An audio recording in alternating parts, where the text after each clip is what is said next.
Snap Judgment Studios. Get a behind-the-scenes look at Comedy Central's The Daily Show on Beyond the Scenes, an original podcast from The Daily Show with Trevor Noah.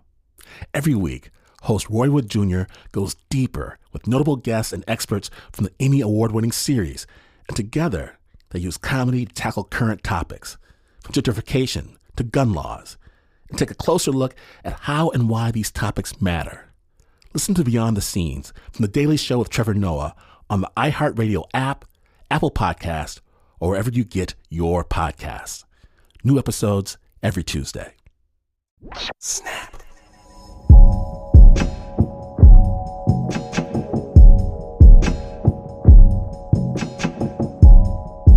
Kassem Eid had spent 2 years living in a city under siege. After he and his neighbors took part in the protests during the Arab Spring of 2011, Syrian President Bashar al-Assad began to punish towns like Kassem's. His forces bombed them, surrounded them, and starved them. Sensitive listeners should note, this story contains graphic scenes of war. Here's Kassem. I started looking into trash. I started looking for food in the streets. I started eating grass. One time, me and my friend were like really, really hungry, and we went out at night to look for anything to eat. So we were walking downtown, and we saw a house who was like recently bombarded by the regime.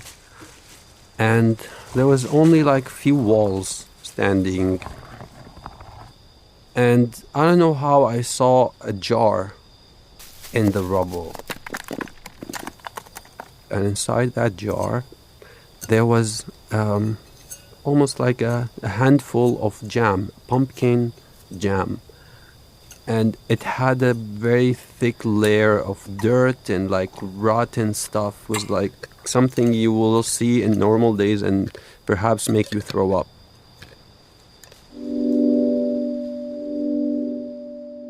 But all what I saw was food, and not any food, like sugar, you know? And me and my friend, just with our hands, we like swept away that thick layer of dirt.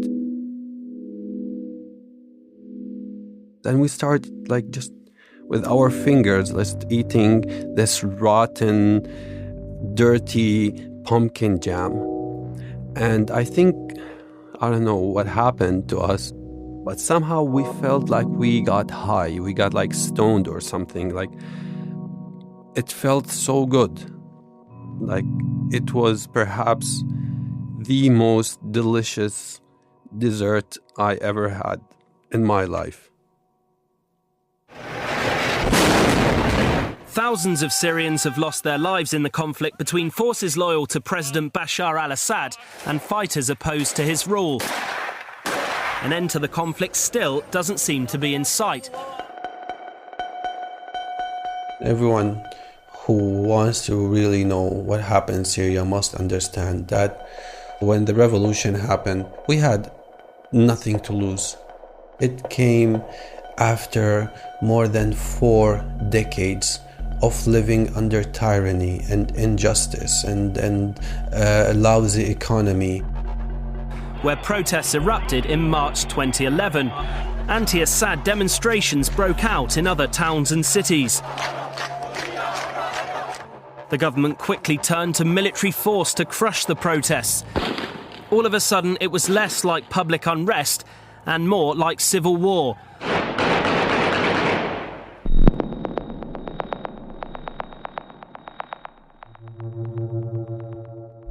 The regime started to, let's say, punish Muaddamiyya, sending car bombs, cutting the power, the water, the internet, daily bombardment for more than 2 years. But the worst part was the starvation. Sometimes, believe it or not, on the front lines, Assad soldiers used to make barbecues and play music, and we will just smell the food. Because of the government bombardment and arrests and massacres and violence. Life was just too dangerous in Maddamia. My mother went to Jordan. Some of my brothers were outside of Syria. Some of them were still stuck on the borders, trying to flee. Most of my friends killed or captured.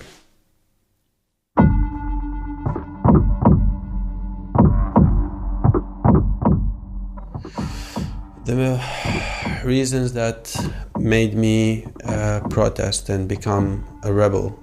I rebelled because I felt injustice during my entire life. I rebelled because I was arrested and tortured. I rebelled because I didn't get my chance in school. I was perhaps the most active spokesperson for the opposition in English inside Syria back in 2013. I've seen a lot of my friends, a lot of dear friends of mine who used to, enjoy life, and when they became fighters, they've changed. It made them somehow cruel, and I was afraid that I might like it or fall into it. I was afraid that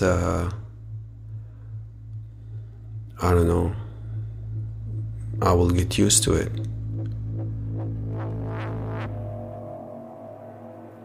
I never fought before, never used weapons in my life, so I tried my best to stay away from it as far as possible and as much as I could, but I couldn't, not until the end.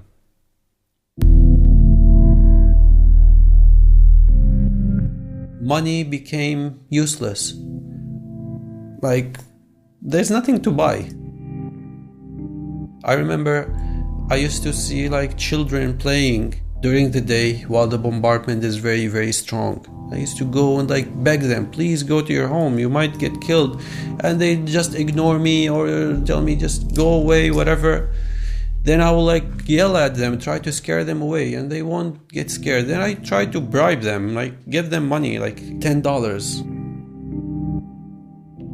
I used to take money out of my pocket and tell them if you're gonna go home, I will give you this. The kids used to throw the money in my face and tell me, give us a piece of bread and we'll do anything you want. Just a piece of bread. And I had no answer. I used to sometimes go to their families, come take your children inside. Some of them actually, they were saying let them play outside. Better than them staying inside and crying, asking for food that I don't have. Let them play. What if a bomb fell? Well, then it will be a merciful way for them to leave this world. They will go somewhere where there's a lot of food, where they won't be hurt anymore.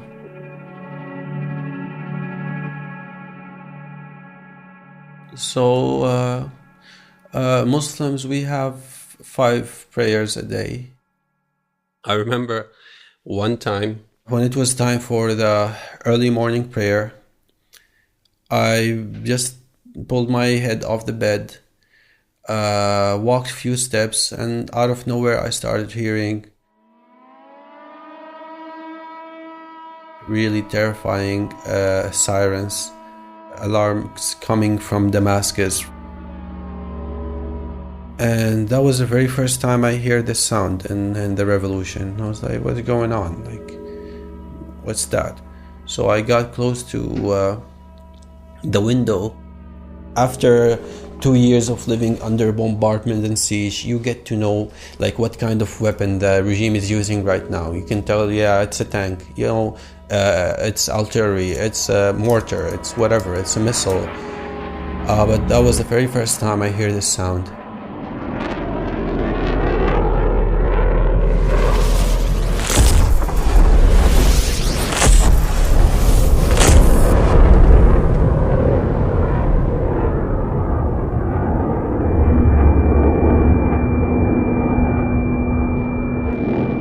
Out of nowhere, I just felt like my lungs were blocked. I started feeling like I was choking. I wasn't able to breathe. I wasn't able to scream. I started having this severe pain in my eyes, in my chest, in my heart.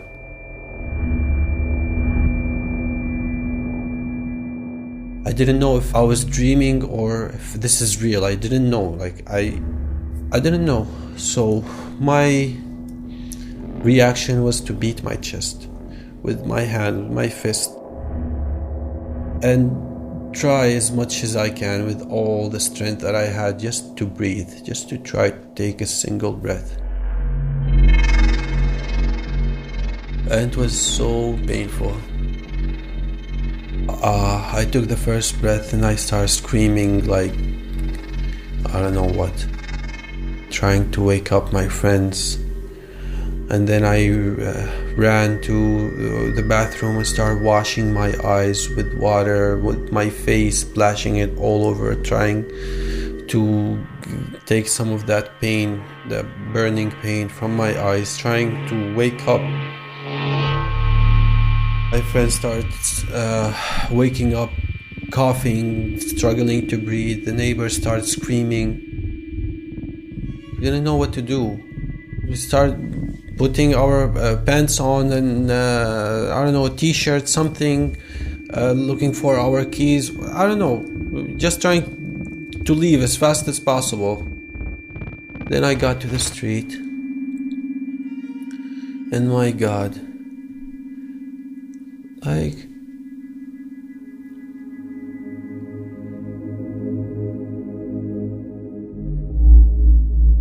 it was something that I always describe it as Judgment Day, that scene.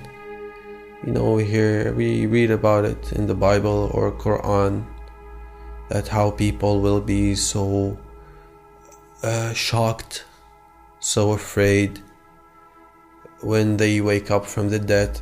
The confusion, the terror. That's the closest thing I can describe. Men, women, and children running, falling on the ground, suffocating, like screaming in agony and terror.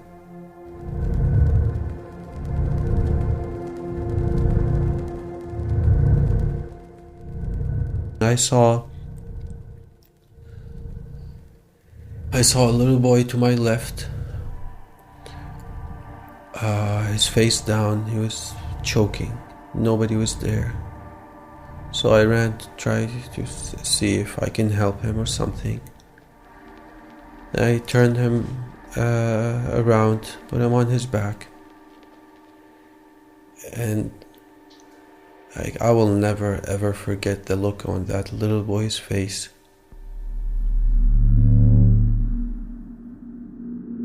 His eyes were like glassy. He was vomiting this white foam. His lungs were making this horrible sound. I ripped off his shirt, started giving him CPR, pushing on his heart, lungs.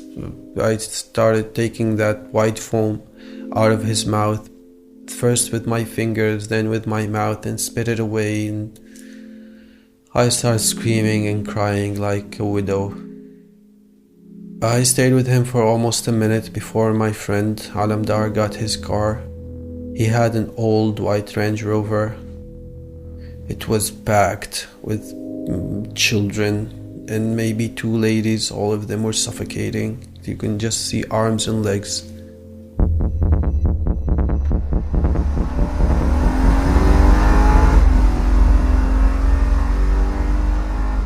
He drove very fast, and while he was driving through the streets of Maddamia, I was watching the same scene all over.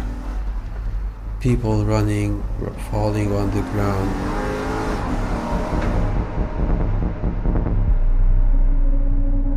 Second, we got to the field hospital. I wanted to carry the kid out of the car. He seemed heavier than when I first carried him. While I was trying to carry him, I lost conscious and I fell on the ground.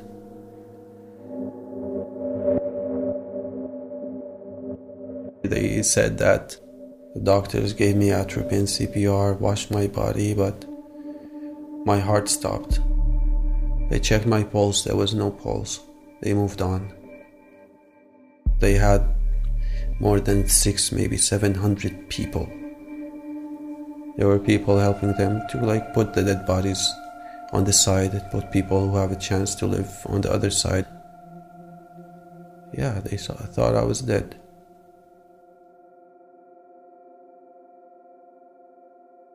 I woke up surrounded with dead bodies.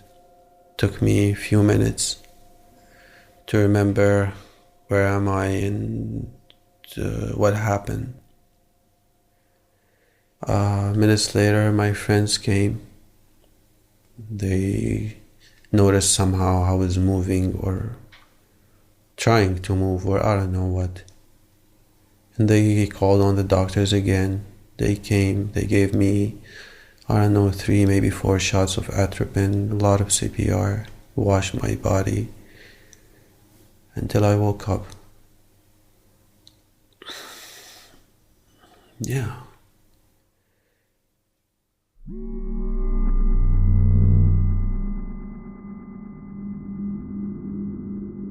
I was opening my eyes. People were screaming and shouting, some out of joy for me being alive. My friends told me we should go out to get fresh air because the air was contaminated. I didn't understand what they said. At the beginning, I didn't recognize who they are. I didn't recognize where I am. I didn't know if I am alive or dead. So anyways, my friends helped me to go outside. When I went outside and things were starting to clear up minute after minute, everybody was calling me Kassem. So started saying, well, I guess my name is Kassem. I started feeling a little bit cold. Then I looked at my body and I noticed that I was only in my underwear and I was covered with water. I asked one of my friends to bring me a jacket or something. He told me all of my clothes were filled with sarin. I was like, sarin, what are you saying? What's sarin? This is what the doctors are saying. They're saying it's sarin gas. Syria used sarin gas on its own people, killing... Activists say more than 1,300 people were killed in 2013 during a sarin gas attack. You see the frothing in the mouth, you see people having convulsive activity, and people simply can't breathe. And it's a terrible way to die.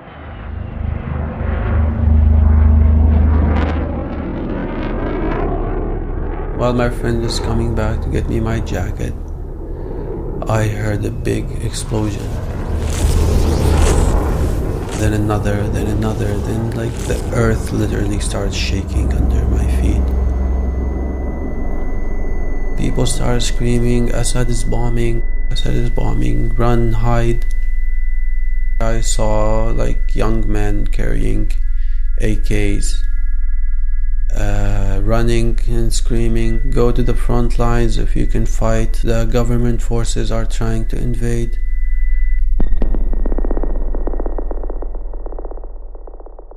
I never had the urge or the need or the will to actually go to the front lines, but after surviving that chemical attack, after seeing the horrors and seeing how brutal those men are, after I woke up all what I was thinking about was just fighting back. The look on that little boy's face, I will never forget it, and I wanted revenge. That was the very first time I fight in my life.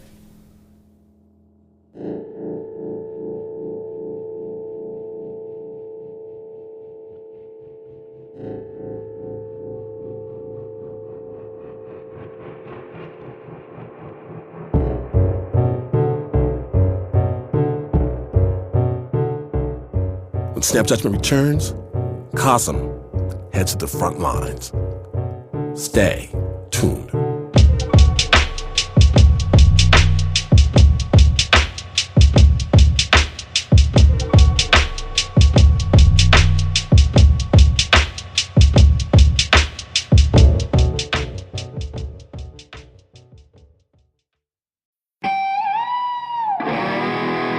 Attention shoppers, we now have taste in the bread aisle.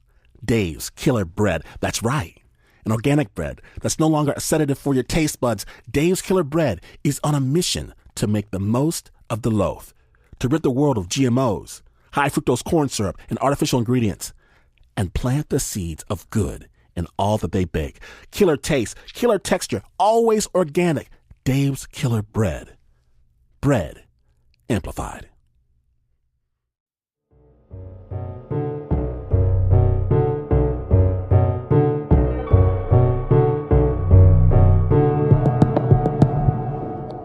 When last we left, Kassem's town was being bombarded by Syrian President Bashar al-Assad, and that's when he decided to join the rebel army and for the first time ever, head to the front lines.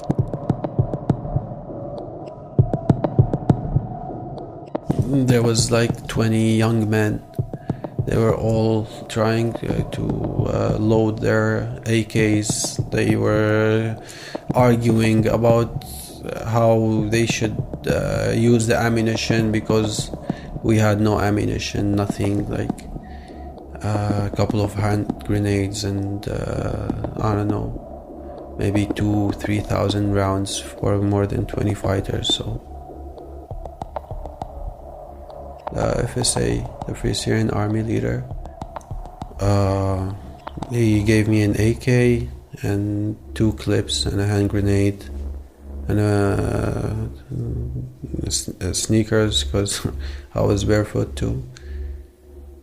And we tried to go to the front lines.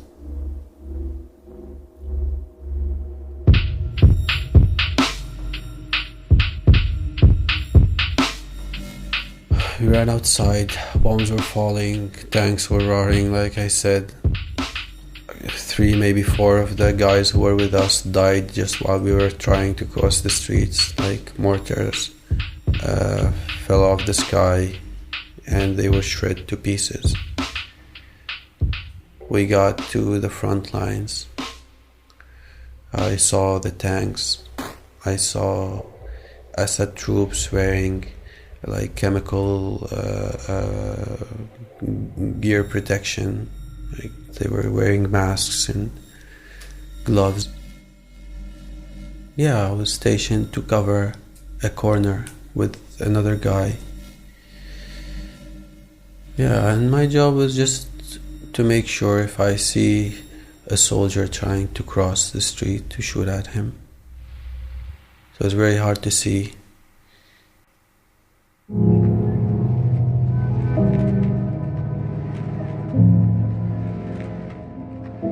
There was this like crazy death symphony, if we can call it this way. When I saw the soldiers coming, my heartbeats went crazy. I was very nervous and, I don't know, overwhelmed. I pulled the trigger, not knowing if I'm doing the right thing or the wrong thing, but I desperately wanted to pull that trigger. And when I did, I became a new person. I don't know if better or worse, But I've changed.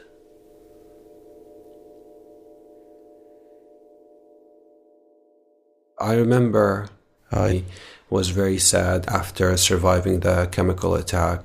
I just started walking and walking. And while I was walking, they were bombing and there was no electricity. Wherever I walk, I will just hear people crying or bombs falling. It was very dark. And then I kept walking until I got to the olive trees.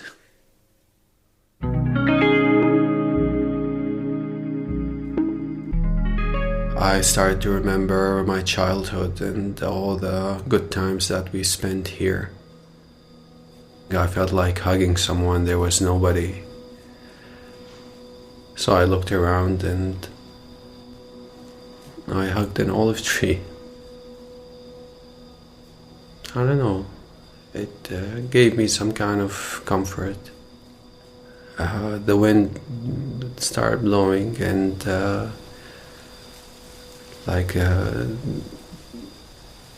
I felt like the olive tree was practically hugging me back.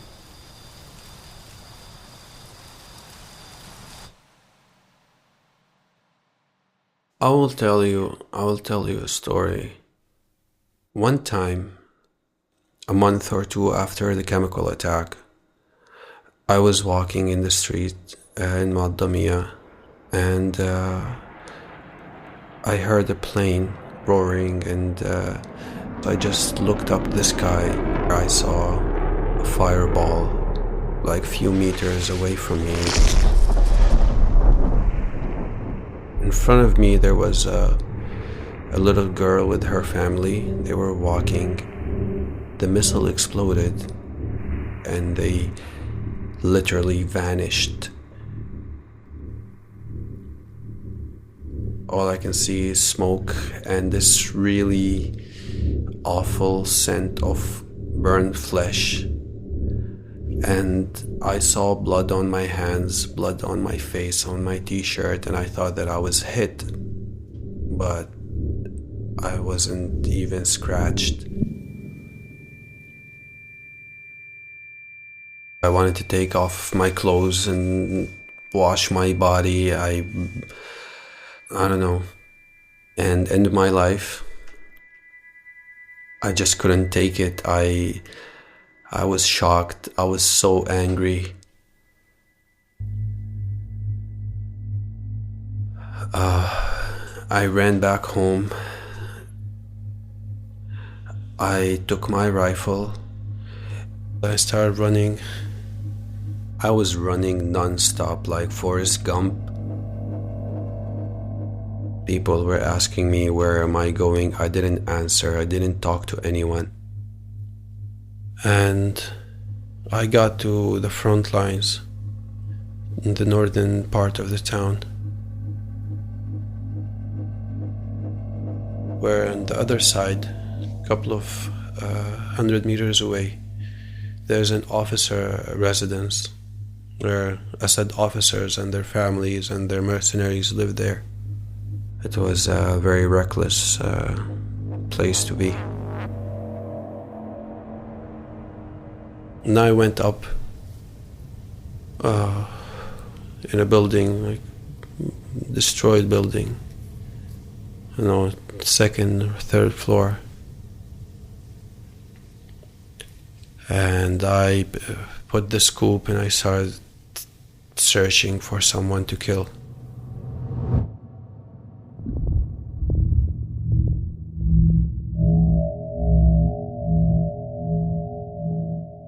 I saw an officer, an Assad officer, wearing his uniform, sitting with his wife and kid on the balcony.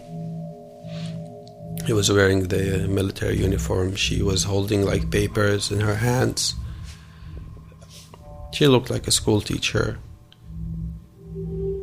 And they had a little boy. He was like sad and crying, I don't know what, and the father was trying to make him happy, like laugh and like joke with him. Like the kid was pointing downstairs. I looked downstairs on the street. There was other kids were playing. I think he wanted to go play there, and his father didn't let him. So I figured out he just loves him too much, or he's too afraid to let him go downstairs. They had food, they had power, they had everything. They were just like a couple of 100 meters away from us.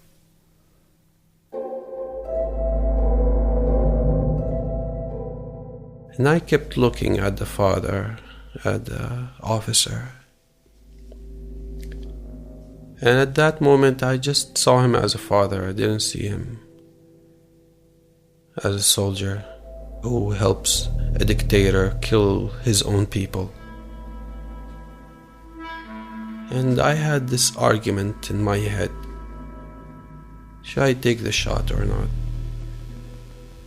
Should I kill him or not? Like everything in me wanted to pull that trigger so much. But I just couldn't do it.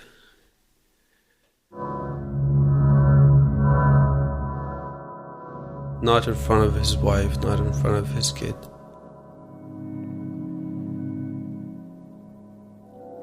While I was staring, the regime started bombing the town with artillery. And I knew that those bombs are killing people right now while I'm staring at that guy. Like, the wife didn't even blink when the bombs came out. Like, they didn't blink, not even the kid. The kids downstairs kept playing.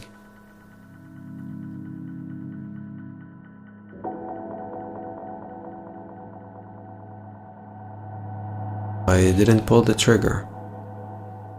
And I went back, and my revenge was being better than them. That's what I told myself.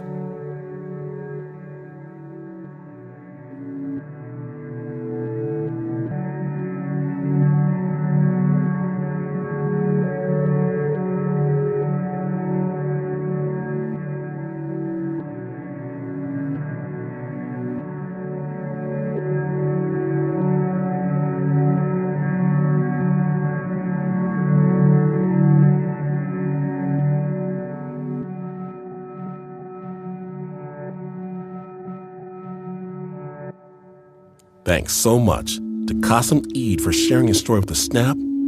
Kassem is currently living as a refugee in Germany, but was recently accepted into Columbia University.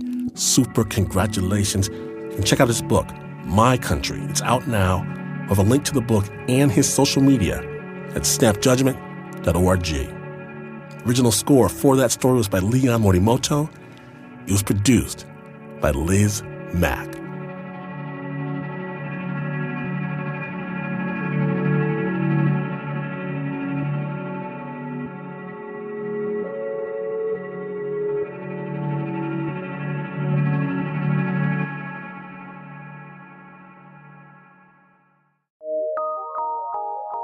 From PRX.